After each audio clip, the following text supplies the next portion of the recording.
예수님은 오늘 우리에게 말씀합니다. 너희들 누구인 줄 아느냐? 세상의 사람들은 나는 누구지? 나는 무엇을 하면 살지? 라고 찾아다니지만 우리 그리스도는 찾아다닐 필요가 없어요. 여러분이 누구인가 고민할 필요가 없습니다. 하나님께서 여러분이 누구인가 규정해 주셨습니다. 주님은 우리에게 말합니다. 너희는 세상의 소금이라고 말합니다. 너희는 세상의 빛이다 라고 말을 하고 있습니다. 여러분 이미 정해졌습니다. 여러분은 세상의 소금입니다. 세상의 빛입니다. 그렇다면 예수님은 왜 세상에 참 많은 것들이 있는데 소금이라고 우리를 부유하셨을까? 지금의 소금은 우리가 흔하게 볼 수 있지만 예수님이 설교할 당시의 소금은 아주 귀했어요. 그래서 태양 아래에 소금이 있다라는 말을 할 정도로 소금은 귀하였습니다. 소금은 생명을 살리는 데도 사용하였었고 그리고 또한 치료제로도 사용하였으며 부패를 막는 데도 소금이 사용되었습니다. 그 당시 예수님께서 말씀을 전하셨을 때 제자들에게 말씀을 전하셨는데 그 제자들의 대부분의 직업은 다 어부들이었습니다. 어부들에게 소금은 생명과 같았습니다. 물고기를 잡습니다. 그 물고기가 부패되지 않기 위해서는 소금을 치는 염장질이라는 걸 합니다. 그래서 상하지 못하게 하는 것이죠. 이렇듯 여러분 이렇게 소금은 참 많은 역할을 하게 되는 것입니다. 사랑하는 여러분, 주님은 오늘 우리들에게 말합니다. 너희는 세상의 소금이란다. 이렇게 소금의 역할을 잘해야 되는데 그런데 지금 나의 삶에 있어서 나는 이런 소금의 역할을 잘하고 있는가는 돌아봐야 되는 겁니다. 왜냐하면 내가 세상의 소금이지만 소금이 만일 그 맛을 잃으면 무엇으로 짜게 하리오라고 말씀하시고 후에는 아무 쓸데가 없이 쓸모가 없이 담에 밖에 버려져 사람에게 밟히게 된다라는 예수님의 강한 말씀을 선포하고 있습니다. 그래서 우리는 내가 지금 이렇게 귀한 소금인데 내가 소금으로서의 삶을 살고 있는가는 보셔야 합니다. 소금은 어떤 역할을 한다고 했었죠? 치료제야. 또한 영적인 여러분 여러 가지 중요한 역할을 하는데 우리 한번 정리를 해보면요. 이 소금은 생명을 불어넣고 살리는 역할을 합니다. 소금인 우리들은 죄를 막아내는 영적 방파제 역할을 합니다. 상한 영혼과 병든 가정을 치료하는 치료제 역할을 합니다. 공동체를 정결하게 하는 소독제 역할도 합니다. 소금이 녹아지지 헌신과 희생의 역할을 하는 거 우리가 해야 되는 것입니다. 여러분 지금 이런 역할을 하고 있으니까 여러분이 좀 부족하게 느껴지신다면 맞다. 예수님은 나에게 소금이라고 하였는데 나는 지금 생명을 불어넣고 살리는 역할을 하고 있는가? 나는 지금 죄를 막아내는 영적 방패제의 역할을 하고 있는가? 나는 상한 영혼과 병든 가정을 치료하는 치료제 역할을 하고 있는가? 나는 정결하게 하는 소독제 역할을 하고 있는가? 나는 헌신과 희생의 역할을 하고 있는가? 여러분 자신에게 되물어봐야 됩니다. 내가 그런 역할이 많이 부족하게 느껴지신다면 여러분이 다시 한번 내가 소금으로 삶을 살기를 결단을 해야 되지만 그것보다 더 중요한 건 내가 소금이라는 인식이 참 중요합니다.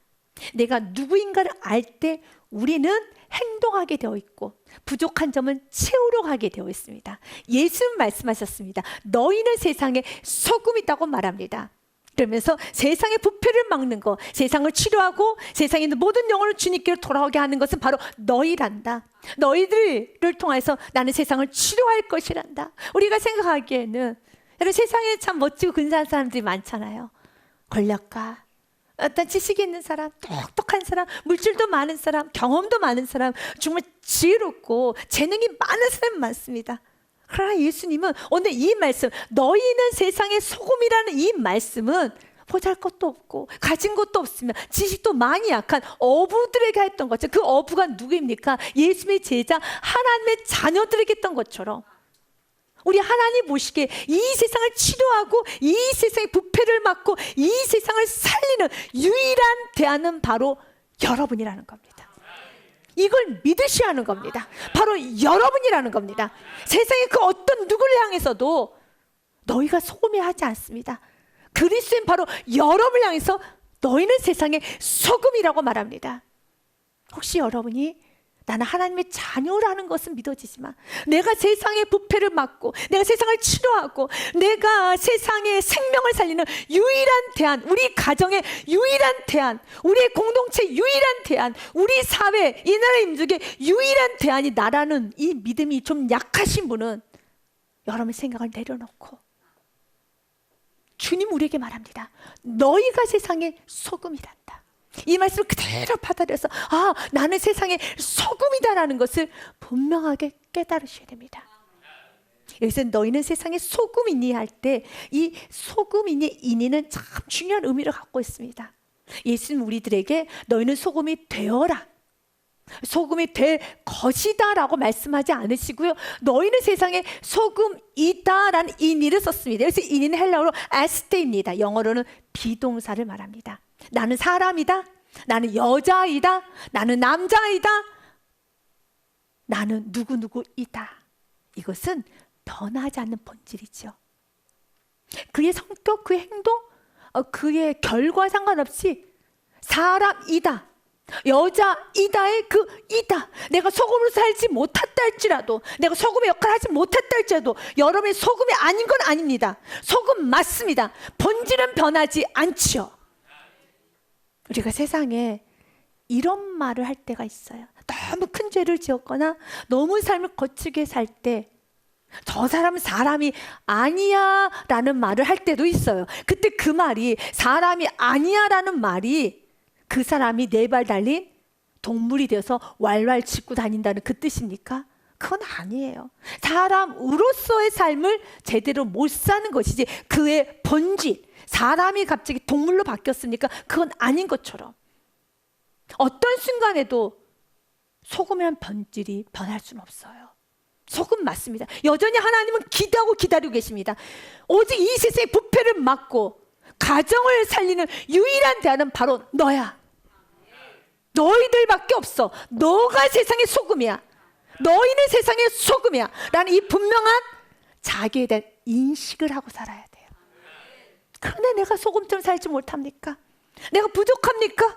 그렇다면 주님 앞에, 주님 내가 소금인데 소금처럼 살지 못하고 있습니다. 주, 이를 어찌하면 좋겠습니까? 다시 소금이라고 명령해 주신, 소금이라고 규정해 주신 예수님께 나가서 그분을 붙잡으시기를 바라겠습니다. 먼저 내가 소금이라는 걸 어떻게 알게 됩니까? 오늘처럼 말씀을 들어야지만 깨닫게 됩니다.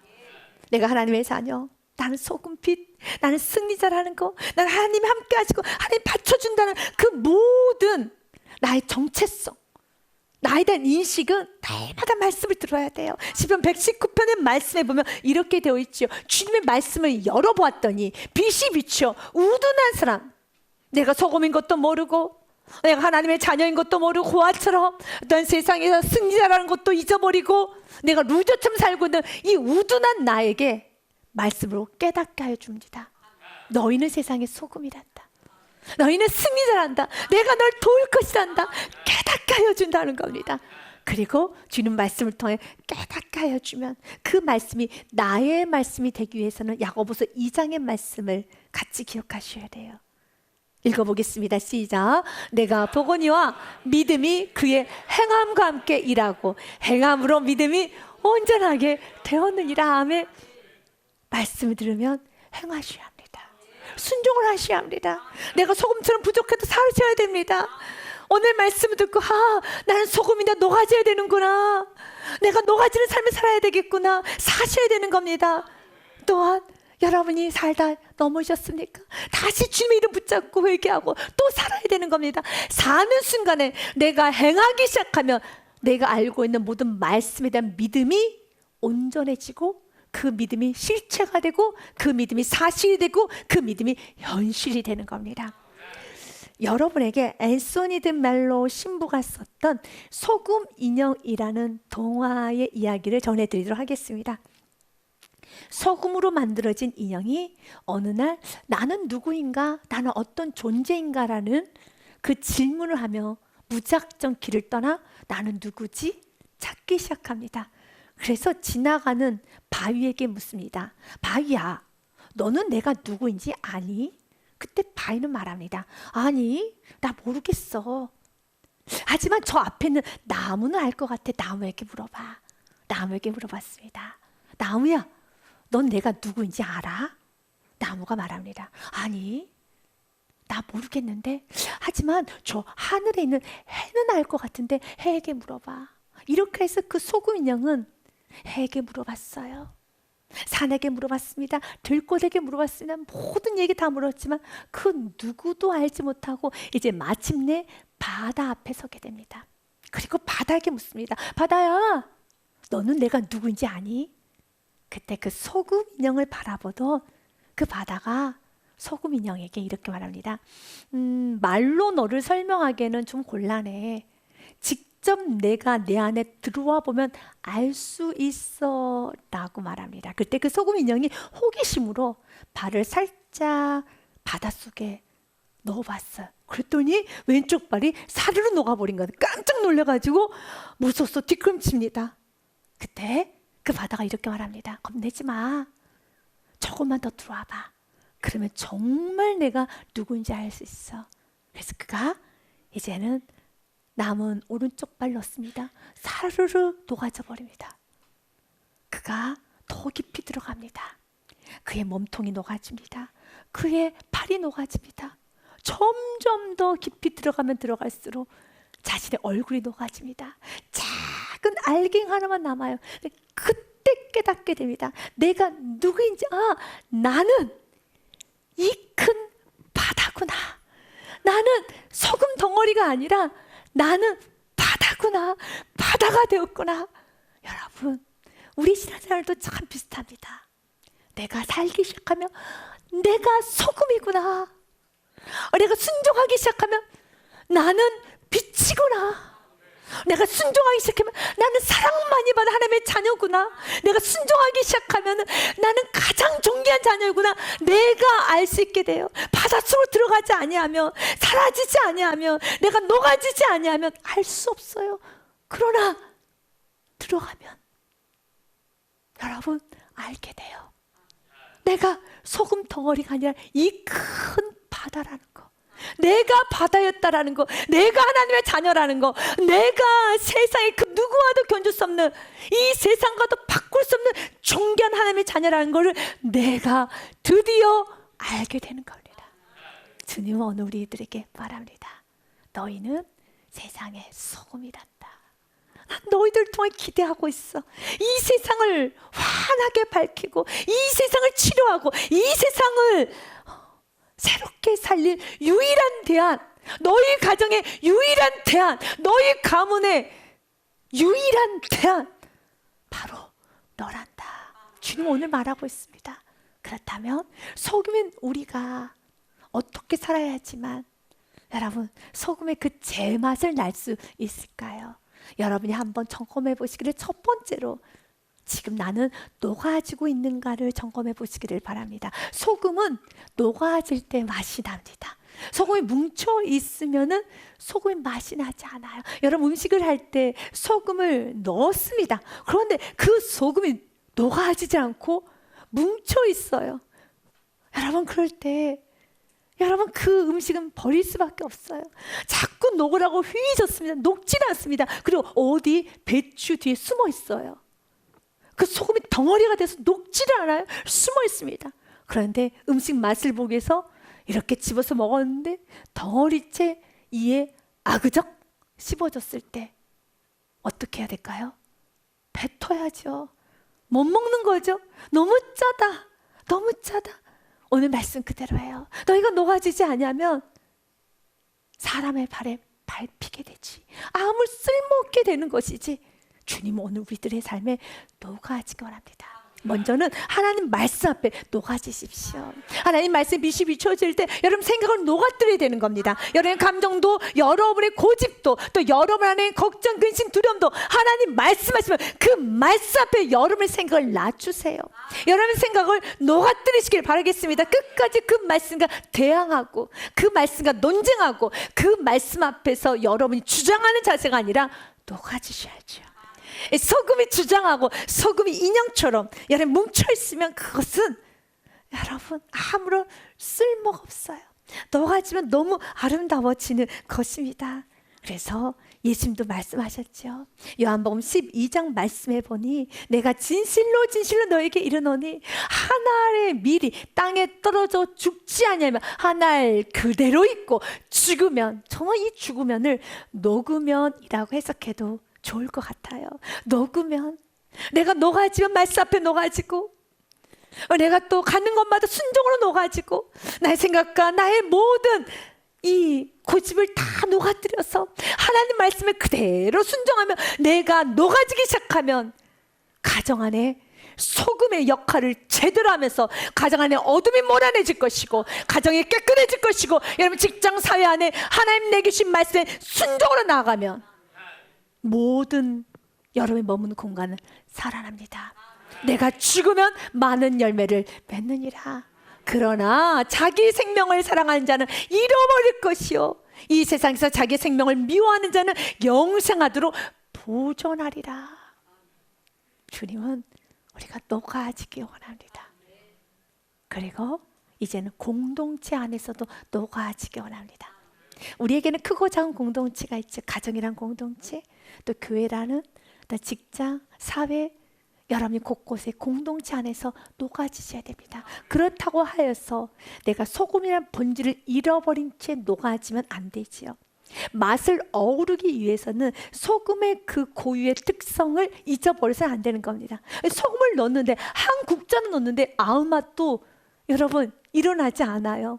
그러면 안 되는 것처럼, 그렇다고 하여서 소금 맛만 드러나면 또 안 되죠. 소금은 녹아져야 되고 어우러져야 되는 겁니다. 그래서 두 번째로 조화를 이루셔야 되는 겁니다. 여러분 소금 맞습니다. 그러나 소금의 맛만 드러내고 자기만 주장하면은 쓸모없는 소금이 되는 겁니다. 소금이 녹아져서 다른 맛과 어울려야 되는 것처럼 주장하는 자세가 아니라 어울려야죠. 나의 본질은 잊지 마시고요, 말씀을 기준은 분명히 하되 어울리셔야 되는 겁니다. 베드로전서 말씀해 보니 5장 2절과 3절 말씀에 리더들에게, 가정의 리더인 부모에게, 교회 또한 직장과 사회, 이제 어른들에게 하는 말입니다. 너희 중에 있는 하나님의 양무리를 치되 억지로 하지 말고 하나님의 뜻을 따라 자원함으로, 더러운 이득을 하지 말고 기꺼이 기쁨으로 하고, 같이 읽습니다. 시작. 맡은 자들에게는 주장하는 자세를 하지 말고 양무리의 본이 되라. 아멘. 주장하는 자세를 하지 말고 본이 되십시오. 여러분이 본이 되어 살아야 되는 겁니다. 아, 내가 그리스도인으로서 나의 삶을 통해서 좋은 모습이 보여줘야 되겠죠. 주님은 오늘 우리들에게 말씀을 합니다. 너희는 세상의 소금이란다. 소금이란 본연의 맛을 잊지 마십시오. 그러나 그 소금의 그 본연의 맛을 가지고 우리는 말씀이라는 기준을 가지고 교회 안에서만 사는 것이 아니라 세상에서 소금이 되셔야 됩니다. 가정에서 소금이 되셔야 합니다. 회사와 여러분 모든 사업체에서 소금이 되어서 사셔야 되는 겁니다. 주님은 또한 14절에 빛이라고 말합니다. 세상의 빛이라. 산 위에 있는 동네가 숨겨지지 못할 것이야. 15절 말씀에도 연이어 같이 읽습니다. 사람이 등불을 켜서 말 아래 두지 아니하고 등경 위에 두나니 이러므로 집안 모든 사람에게 비치느니라. 아멘. 빛은 비춰야 되는 겁니다. 어떤 사람이 그 등불을 켜서 말 아래 두지 않죠. 대박에 덮어놓지 않죠. 뚜껑에 덮어놓지 않죠. 환하게 비춰지도록 하여야죠. 맞아요. 우리는 세상을 환하게 비춰야 되는 겁니다. 세상에 나가셔야 되는 겁니다. 은혜를 받았으면 다시 세상에 나가서 빛을 비춰야 되는 겁니다. 그래서 정확히 말한다면 여러분은 발광체가 아니라 반사체가 되셔야 됩니다. 이 발광체라는 것은 빛을 스스로 여러분 발현을 하는 걸 발광체라고 하죠. 우리는 빛은 아닙니다. 빛 대신 예수님이 내 안에 계시기 때문에 그 예수님의 빛을 반사하는 겁니다. 오늘 여러분 말씀을 들었습니다. 더 빛이 충만합니다. 그 빛을 세상에 비춰야 되는 겁니다. 비출 때 이 빛이 마음껏 비춰지도록 여러분 안에 제한하고자 하는 마음, 여러분이 숨기는 마음, 여러분 안에 그 빛을 굴절하도록 여러 가지로 여러분이 제한하고 모른 척하고 숨어있는 그런 마음을 다 십자가에 못 박고 내 안에 계신 빛 대신 예수님이 마음껏 비춰지도록, 세상이 비춰지도록 우리는 이제는 순종해야 됩니다.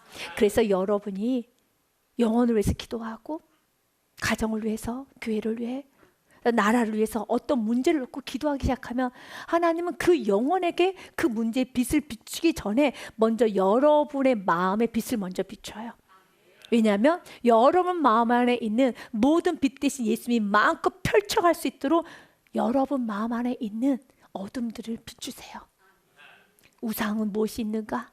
버려야 될 건 무엇이 있는가? 어떤 지저분한 것들이 있는가? 다 비춰서 자녀를 축복하기 전에 부모를 먼저 비추십니다. 사업장을 축복하기 전에 사업주를 먼저 비추세요.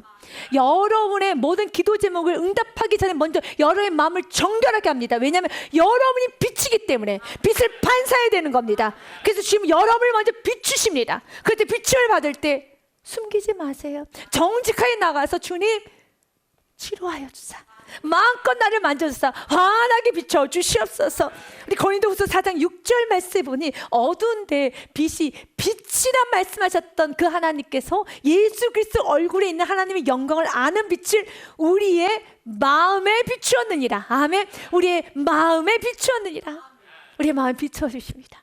그 빛을 세상에 비춰야 되는 겁니다. 소금과 빛의 특징은 소금이 사르르 녹는 것처럼 시끄럽지 않아요. 빛은 조용히 스며드는 것처럼 우리 그리스도인들은 시끄러운 존재들이 아니에요. 불협화음 내는 존재들이 아닙니다. 여러분은 세상을 바라볼 때 조금 시끄럽게 느껴지고 불협화음이 느껴질 때 누구의 책임이라고 생각을 하시나요? 성경은 말합니다. 그리스도인들이 소금이 되면 되는 것이고 빛이 되면 되는 것이고, 주님 우리가 소금처럼 빛처럼 이제는 스며들어 살기 원하고 녹아지며 살기 원합니다. 그리고 우리의 모습을 통해서 하나님이 드러나기 원합니다. 이렇게 우리가 스며들고 녹아지는 것은 우리 삶 가운데 착한 행실이라고 하는 겁니다. 14절 6절 말씀에 보면은 주님께서는 이렇게 연여 말씀하셨어요. 같이 읽습니다. 시작. 이같이 너희 빛이 사람 앞에 비치게 하여 그들로 너희 착한 행실을 보고 하늘에 계신 너희 아버지께 영광을 돌리게 하라. 아멘. 세 번째 질문해 보겠습니다. 여러분은 착한 행실을 하고 있는가요? 착하게 살고 있는가요? 예수님 말씀하셨어요. 착한 행실을 사람들에게 보이라라고 말씀합니다. 그렇다면 착하다는 그 뜻이 무엇일까요? 헬라어로 보니 칼로스라고 되어 있어요. 그 뜻은 도덕적인 선함을 뛰어넘어서 하나님의 아름다우심, 하나님의 고귀하심, 하나님의 그 멋지고 근사하신 모습이 드러나는 것이 착합니다. 바로 16절 말씀 그대로 우리의 착한 모습을 통하여서 하나님의 아름다움이 세상 사람들에게 보여져야 돼요. 하나님의 여러분 의로우심이 보여져야 되고 하나님의 고귀하심이 보여져야 되는 겁니다. 우리 하나님은 어떤 분이신가요? 하나님은 굉장히 정직하시죠. 성실하시죠. 의로우시죠. 진실하시죠. 사랑이 많으시죠. 책임감이 너무 많으시죠. 항상 기뻐하시죠. 항상 넘치는 감사 열정이 있으시죠. 이게 하나님 아닙니까? 바로 그 하나님 모습이 우리 행실을 통해서 보여줘야 되는 겁니다. 그러니까 나의 부지런한 모습을 통해서 하나님의 부지런함이 보여져야 되고, 나의 성실의 모습, 나의 진실한 모습, 나의 정직한 모습, 나의 믿음의 모습, 나의 온유하고 겸손한 모습을 통해서 하나님이 그대로 비춰져서 말씀 그대로 너희의 착한 행실을 보고 하늘에 계신 너희 아버지께 영광을 돌리게 하라.